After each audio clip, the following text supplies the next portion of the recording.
Halo pemirsa, selamat pagi. Iya, apa kabar pemirsa? Kita kembali berjumpa dalam program TVR 09 bersama saya Dadi Ramadan dan juga rekan saya. Saya Riri Reski, dalam 30 menit ke depan kami akan sajikan kepada Anda sejumlah berita nasional, khususnya dari sudut pandang DPR RI, sebagai referensi Anda dalam memahami dinamika politik, hukum, ekonomi, sosial, dan juga budaya di Indonesia. Dan pemirsa TVR Parlemen, inilah TVR 09 selengkapnya.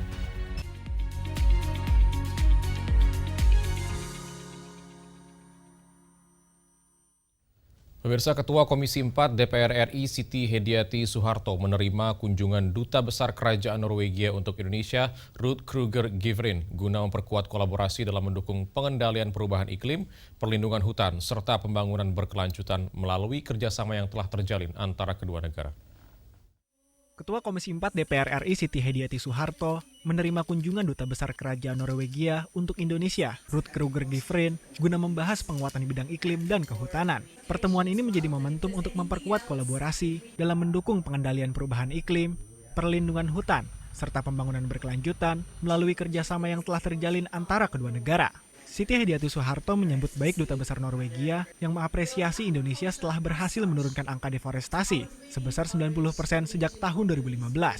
Pertemuan ini menjadi komitmen untuk melanjutkan kemitraan jangka panjang antara Indonesia dengan Norwegia melalui dukungan implementasi agenda Volunetsing 2030 dengan upaya pengelolaan hutan lestari, restorasi lahan gambut, serta reboisasi dan rehabilitasi hutan.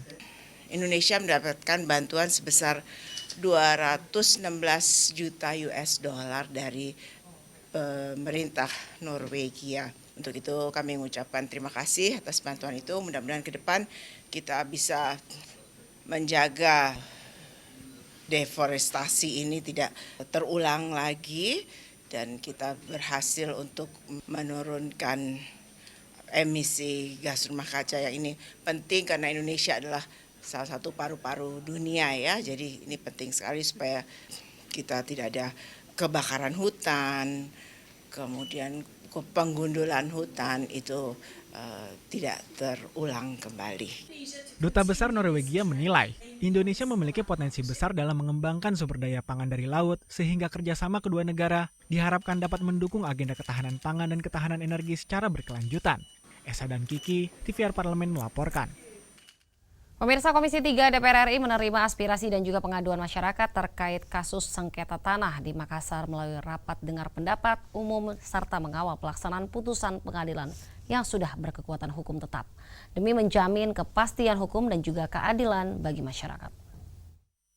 Komisi 3 DPR RI menerima aspirasi dan pengaduan masyarakat terkait permasalahan hukum melalui rapat dengar pendapat umum serta mengawal pelaksanaan putusan pengadilan demi menjamin kepastian hukum dan keadilan bagi masyarakat. Merespon pengaduan masyarakat dari Sulawesi Selatan yang mencari keadilan atas permasalahan hukum yang dihadapi, anggota Komisi 3 DPR RI Hinca Panjaitan menjelaskan, setiap aspirasi dan pengaduan yang disampaikan akan ditindaklanjuti sesuai dengan mekanisme aturan yang berlaku. Ia menekankan, dalam kasus sengketa tanah di Makassar, pengadilan telah menetapkan bahwa hak kepemilikan tanah yang sah dalam upaya penyelesaian melalui jalur litigasi adalah milik masyarakat. Untuk itu, ia meminta pihak-pihak terkait untuk menjalankan putusan pengadilan yang sudah berkekuatan hukum tetap. Ya, hari ini Komisi 3 merespon lagi suara-suara ketidakadilan yang dimintakan masyarakat kecil. Ada dari Sulawesi Selatan, tepatnya di Makassar. Ada juga dari Lampung, yang dari Makassar soal tanahnya yang dia sudah menang melawan kepolisian bahwa tanah itu miliknya dan pengadilan meminta supaya itu dikembalikan kepada si masyarakat ini. Tapi memang di atas tanah itu sudah ada bangunan milik Polda. Tadi kita putuskan harus diserahkan itu sesuai dengan putusan pengadilan. Sehingga hari ini pencari keadilan itu, ahli warisnya sudah mendapatkan keadilannya dari Komisi 3, tinggal teknis saja itu. Hinca berharap pelaksanaan putusan pengadilan dapat memberikan kepastian hukum sekaligus memenuhi rasa keadilan bagi masyarakat pencari keadilan. Ia menegaskan, Komisi 3 DPR RI akan terus mengawal penyelesaian permasalahan hukum yang menjadi aspirasi masyarakat. Bari Ramadana, TVR Parlemen melaporkan. Pemirsa, upaya Danantara dalam merampingkan anak usaha Telkom menimbulkan kekhawatiran publik terhadap PHK massal. Wakil Ketua DPR RI Sufmi Dasko Ahmad bersama Komisi 6 DPR RI memastikan penataan perusahaan tidak akan berdampak pada status karyawan Telkom Group. Dan informasi selengkapnya tentunya kami hadirkan sesaat lagi, tetaplah di TVR 09.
Kehadiran mereka tidak hanya mewakili suara perempuan, tetapi juga membawa perspektif yang beragam serta pengalaman hidup yang unik ke dalam proses pembuatan kebijakan.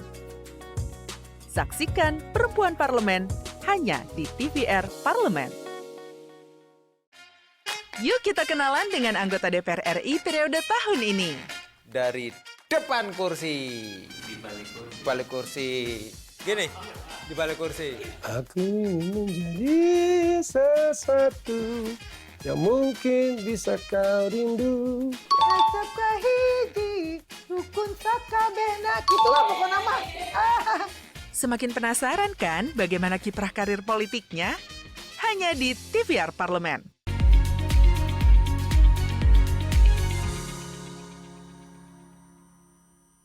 Kita kembali di TVR 09. Pemirsa, Wakil Ketua DPR RI Sufmi Dasko Ahmad bersama Komisi 6 DPR RI telah mencapai kesepakatan mengenai perlindungan terhadap karyawan dalam proses penataan Telkom yang diperoleh melalui audiensi yang difasilitasi pimpinan DPR RI serta komunikasi intensif dengan Serikat Pekerja Telkom, Danantara, dan manajemen Telkom.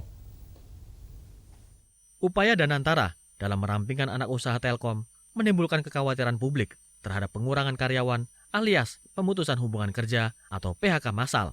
Wakil Ketua DPR RI Sufmi Dasko Ahmad bersama Komisi 6 DPR RI memastikan penataan perusahaan tidak akan berdampak pada status karyawan Telkom Group. Ketua Komisi 6 DPR RI Anggia R. Marini menyampaikan, seluruh pihak telah mencapai kesepakatan mengenai perlindungan terhadap karyawan dalam proses penataan Telkom. Kesepakatan diperoleh melalui audiensi yang difasilitasi pimpinan DPR RI serta komunikasi intensif dengan Serikat Pekerja Telkom, Danantara, dan manajemen Telkom. Sudah beberapa kali ketemu ya, berawal dari RDP, lalu kemudian kita komunikasi dengan para serikat pekerja, dengan Danantara juga, dengan pihak Telkom juga, dan kita sudah ketemu pada satu kesepakatan bahwa dalam tugas kewajiban streamlining yang ditentukan oleh Danantara itu tidak akan ada PHK. Itu yang pertama. Lalu kemudian dimanapun berada karyawan Telkom ini statusnya ya tetap karyawan Telkom Group. Ketua Umum Serikat Karyawan Telkom Indonesia mengapresiasi dukungan pimpinan DPR RI dalam memberikan kepastian perlindungan bagi para pekerja Telkom Group.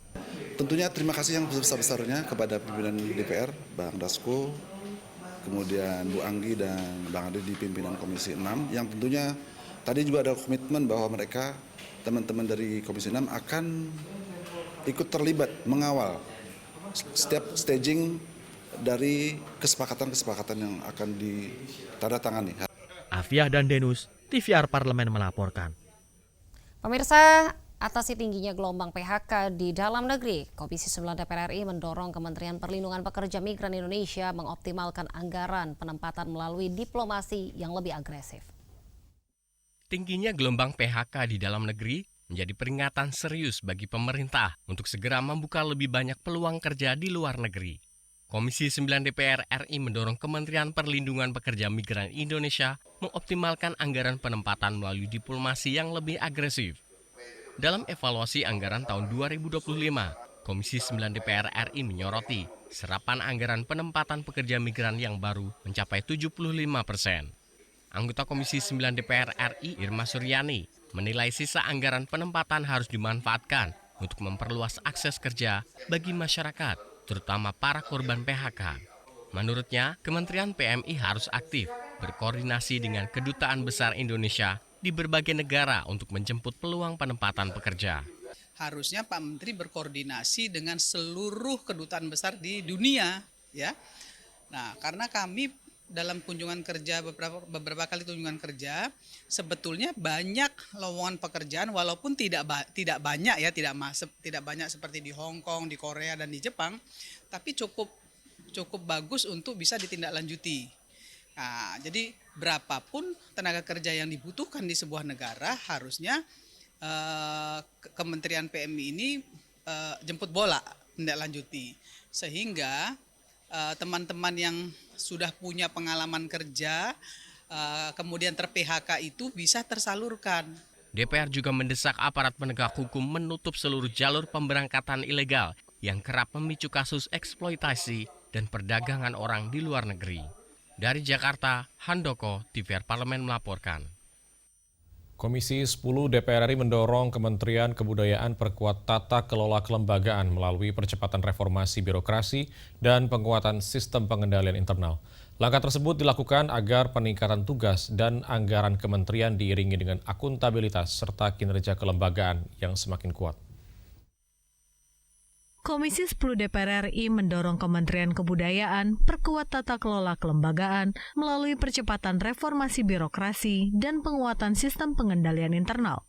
Langkah tersebut dinilai penting agar peningkatan tugas dan anggaran kementerian diiringi dengan akuntabilitas serta kinerja kelembagaan yang semakin kuat. Ketua Komisi 10 DPR RI, Hetiva Saifudian mengapresiasi hasil pemeriksaan BPK atas laporan keuangan Kementerian Kebudayaan tahun anggaran 2025. Meski baru berdiri, Kementerian Kebudayaan dinilai mampu membangun fondasi tata kelola keuangan yang baik. Ditunjang realisasi anggaran dan penerimaan negara bukan pajak yang tinggi, serta peningkatan indeks pembangunan kebudayaan. Namun Hetiva menegaskan, capaian tersebut harus diikuti dengan penguatan reformasi birokrasi dan tindak lanjut menyeluruh atas rekomendasi BPK.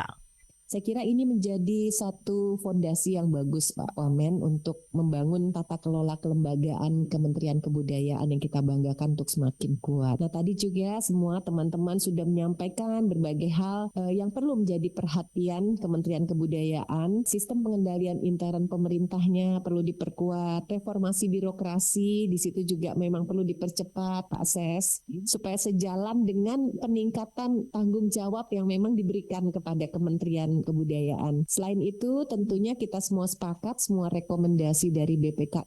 Hetiva menilai penguatan tata kelola kelembagaan akan menjadi modal penting bagi Kementerian Kebudayaan dalam mengembangkan program-program strategis nasional. Trihandoko, TVR Parlemen melaporkan. Pemirsa, aktivitas pertambangan harus memberikan manfaat sebesar-besarnya bagi masyarakat dengan tetap mematuhi seluruh ketentuan perizinan dan juga menjaga kelestarian lingkungan. DPR RI menegaskan bahwa pembangunan tidak boleh mengorbankan hak masyarakat maupun keberlanjutan ekosistem demi kepentingan jangka pendek. Informasi selengkapnya akan kami hadirkan saat lagi, tetaplah bersama kami di TVR 09.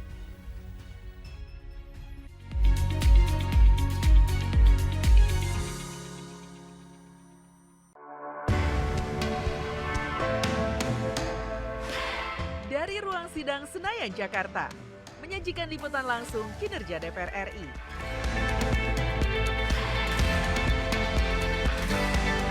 Dialog mendalam,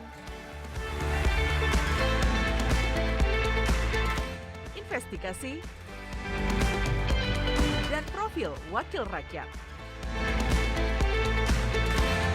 TVR Parlemen kini hadir 24 jam.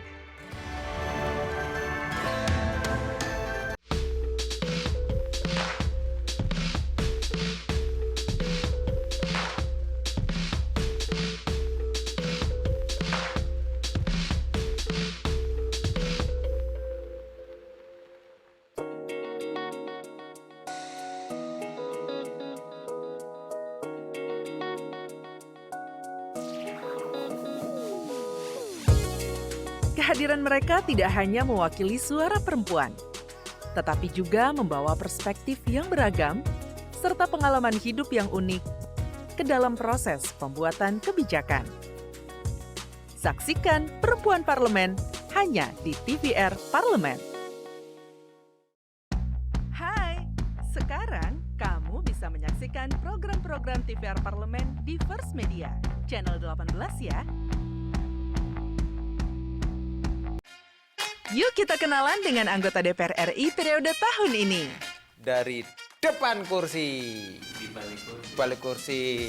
Gini, di balik kursi. Aku ingin menjadi sesuatu yang mungkin bisa kau rindu. Acap kahiji, rukun sakabehna. Gitulah pokoknya mah. Semakin penasaran kan bagaimana kiprah karir politiknya? Hanya di TVR Parlemen.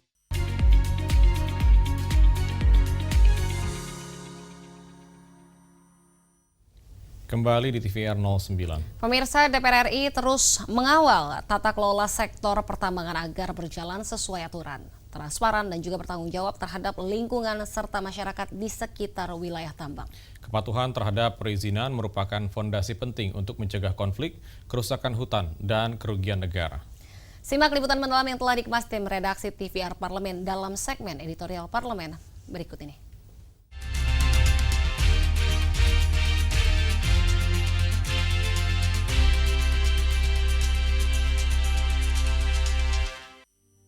Pertambangan memang menggerakkan ekonomi. Namun, ketika keuntungan dibayar dengan rusaknya lingkungan dan hilangnya sumber penghidupan masyarakat, negara tak boleh tinggal diam. Pengawasan harus hadir untuk memastikan pembangunan tidak mengorbankan keadilan sosial dan kelestarian alam. Temuan Komisi 4 DPR RI saat kunjungan reses ke kawasan tambang PT Bumi Sukses Sindo di Pesanggaran, Banyuwangi, menjadi alarm bagi tata kelola pertambangan nasional. Secara administratif, perusahaan dinilai memenuhi ketentuan. Namun di lapangan, muncul berbagai persoalan sosial dan ekologi yang tidak bisa diabaikan. Berdasarkan peta Direktorat Jenderal Penegakan Hukum, terdapat dugaan 2 titik penambangan di luar wilayah konsesi. Temuan ini diperkuat dengan keluhan masyarakat mengenai kerusakan kawasan penyangga dan menurunnya hasil tangkapan nelayan. Kalau dalam konteks regulasinya, kepatuhan administratif mungkin jalan, tapi realitas sosial ekologisnya yang tadi banyak saya pertanyakan.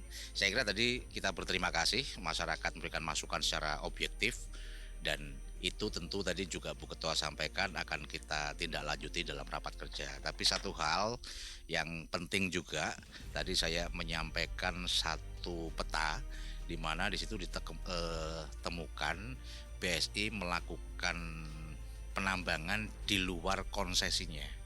Yang kedua, terhadap daerah penyangga termasuk yang merusak lingkungan kayak tadi yang di pinggiran laut itu ya harus segera diselesaikan. Kalau enggak, dulu masyarakat di sana itu menjadi nelayan.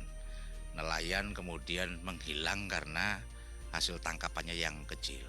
Jadi kalau secara umum memang pendapatan ikan di Banyuwangi volumenya naik, tapi itu karena budidaya. Hasil tangkap yang di perairan itu mengecil. Saya kira ada banyak persoalan tadi dan kita akan rumuskan semuanya. Kita sekali lagi terima kasih kepada masyarakat Pesanggaran atas masukan-masukannya. Realitas ini menunjukkan bahwa kepatuhan administrasi saja belum cukup. Industri tambang juga wajib memenuhi tanggung jawab sosial dan lingkungan. Karena yang dipertaruhkan bukan hanya luas wilayah izin, melainkan ruang hidup masyarakat. Komisi 4 DPR RI juga menyoroti nasib kelompok tani hutan Wono Asih. Warga mengaku telah mengelola lahan selama puluhan tahun. Namun, izin mereka dicabut tanpa sosialisasi yang memadai. Sebagian anggota kelompok tani bahkan menghadapi proses hukum. Kondisi ini menegaskan pentingnya kepastian hukum yang berkeadilan. Penegakan aturan harus berjalan beriringan dengan perlindungan hak masyarakat. Termasuk tadi kalau soal KTH Wono Asih, tadi ada ketuanya datang, beberapa yang memang dipanggil oleh Polresta. Kita minta itu agar tidak bisa terburu-buru untuk menyatakan mereka bersalah. Apapun mereka sudah puluhan tahun mengelola lahan itu, tiba-tiba kemudian kulin kakaknya dicabut, mereka tidak tahu, sehingga tidak salah kalau mereka misalkan tetap mengelola atas tanah itu. Saya nggak tahu apapun hasilnya nanti, saya tadi juga sudah ketemu dengan direktur, saya sampaikan skemanya harus bisa menguntungkan, melegakan semua pihak, termasuk bagi lingkungan Banyuwangi. Meski PT BSI telah menjalankan program CSR melalui dukungan terhadap fasilitas umum dan kegiatan pariwisata di Pulau Merah, namun CSR tidak dapat menggantikan kewajiban reklamasi, pemulihan lingkungan, dan kepatuhan terhadap batas konsesi. Pengawasan DPR menegaskan bahwa pertambangan harus berjalan sesuai izin, memenuhi kewajiban reklamasi, serta memberikan manfaat yang adil bagi masyarakat. Pembangunan ekonomi dan investasi memang penting, namun kemajuan tidak akan bermakna jika dibayar dengan rusaknya lingkungan dan hilangnya mata pencaharian rakyat. Temuan Komisi 4 DPR RI menjadi pengingat bahwa tata kelola pertambangan harus berpijak pada 3 prinsip utama: kepatuhan hukum, perlindungan lingkungan, dan keadilan bagi masyarakat. Hanya dengan demikian, kekayaan alam Indonesia dapat memberikan manfaat yang berkelanjutan bagi generasi sekarang dan mendatang.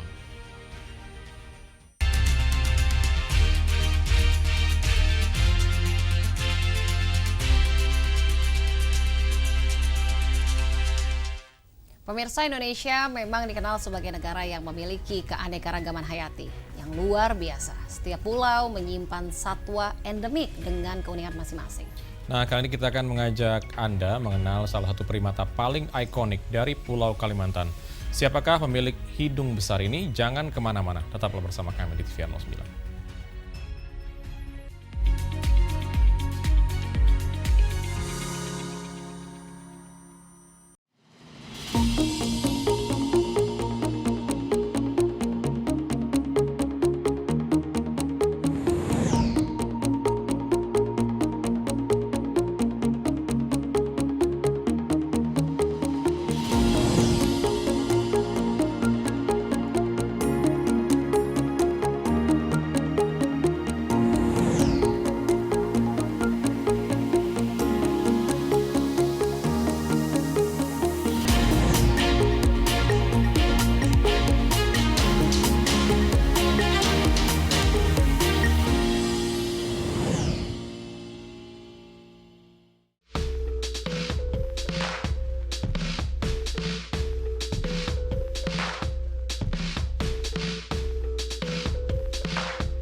Kita kembali di TV 09. Pemirsa, bukan hanya terkenal karena hidungnya yang besar, bekantan juga memiliki kemampuan yang mungkin belum banyak yang mengetahui. Ternyata bukan sekedar penampilan yang unik, tetapi juga memiliki fungsi penting bagi kehidupan bekantan. Dan keunikan itulah yang membuat bekantan menjadi satwa yang sangat istimewa. Dan tanpa berlama-lama, mari kita saksikan bekantan, primata endemik asal Kalimantan yang menjadi maskot Banjarmasin pada segmen Intips, Informasi dan Tips. Berikut ini.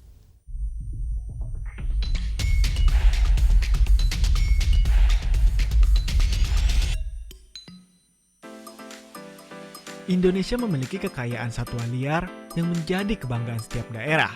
Dari Pulau Sumatera hingga Papua, beragam satwa endemik hidup dan menjadi bagian penting dari ekosistem Nusantara. Salah satu satwa yang paling unik dan mudah dikenali berasal dari Pulau Kalimantan. Primata ini memiliki hidung yang besar, wajah yang khas, dan tingkah laku yang sangat menarik. Satwa tersebut adalah bekantan. Bekantan tidak hanya menjadi kebanggaan masyarakat Kalimantan, satwa ini juga menjadi maskot kota Banjarmasin dan simbol kekayaan alam Indonesia. Namun, di balik penampilannya yang unik, bekantan menyimpan banyak fakta menarik yang layak untuk diketahui. Lalu, apa yang membuat bekantan begitu istimewa dan mengapa kita harus ikut menjaga kelangsungan hidupnya? Berikut pembahasannya. Primata endemik asal Kalimantan. Sebelum mengenal keunikannya, mari kita ketahui terlebih dahulu asal-usul bekantan. Bekantan merupakan primata endemik yang hanya dapat ditemukan secara alami di Pulau Kalimantan. Satwa ini hidup di hutan mangrove, hutan rawa, dan kawasan di sekitar sungai. Lingkungan tersebut menyediakan makanan, tempat berlindung, dan tempat berkembang biak bagi bekantan. Mereka lebih banyak menghabiskan waktu di atas pohon dan hanya turun ketika diperlukan. Karena itu, kelestarian hutan Kalimantan menjadi sangat penting bagi kelangsungan hidup bekantan. Hidung besar yang menjadi ciri khas. Salah satu hal yang paling mudah dikenali dari bekantan adalah hidungnya yang besar. Hidung tersebut terutama dimiliki oleh bekantan jantan dewasa. Para peneliti meyakini bahwa hidung besar membantu menarik perhatian betina.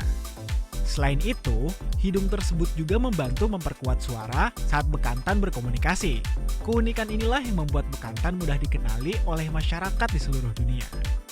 Maskot Kota Banjarmasin. Keunikan bekantan membuat satwa ini memiliki tempat istimewa di hati masyarakat. Bekantan telah ditetapkan sebagai maskot Kota Banjarmasin. Hal ini menjadi simbol bahwa masyarakat memiliki kepedulian terhadap satwa endemik Kalimantan. Sosok bekantan dapat ditemukan pada berbagai patung, taman, hingga media promosi pariwisata. Kehadirannya diharapkan dapat mengingatkan masyarakat untuk terus menjaga kelestarian alam, ahli berenang, dan memanjat. Meskipun lebih sering hidup di atas pohon, bekantan ternyata merupakan perenang yang sangat handal loh. Mereka mampu menyeberangi sungai dengan cepat untuk mencari makan atau menghindari bahaya. Jari-jari bekantan memiliki selaput tipis yang membantu mereka saat berenang. Kemampuan ini menjadi salah satu keunikan yang tidak dimiliki oleh banyak primata lainnya. Bekantan bukan sekadar primata dengan hidung yang besar. Satwa ini merupakan simbol kekayaan alam Kalimantan yang sangat berharga. Di balik keunikannya, terdapat peran penting dalam menjaga keseimbangan ekosistem hutan. Dari bekantan, kita belajar bahwa setiap satwa memiliki peran yang penting bagi kehidupan. Oleh karena itu, menjaga bekantan berarti menjaga kekayaan alam Indonesia untuk generasi yang akan datang. Semoga bekantan terus lestari, tetap menjadi maskot kota Banjarmasin, dan selalu menjadi kebanggaan Indonesia. Sampai jumpa kembali di segmen Intip selanjutnya. Segmen informasi dan tips yang menyingkap beragam cerita menarik dari seluruh penjuru Indonesia.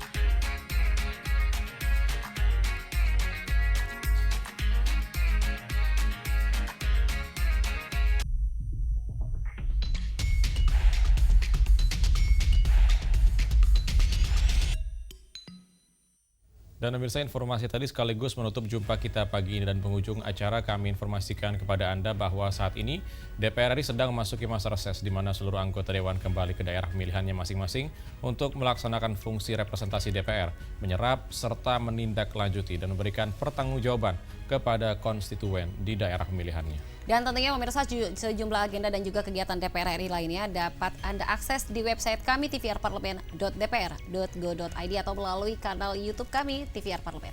Dan pemirsa TVR Parlemen, demikian TVR 09 edisi pagi ini. Segenap kru TVR Parlemen yang bertugas mengucapkan terima kasih telah menyaksikan TVR 09. Saya Dede Ramadan dan rekan saya Rin Reski, sampai jumpa di TVR 09 besok pagi. TVR Parlemen, referensi Indonesia.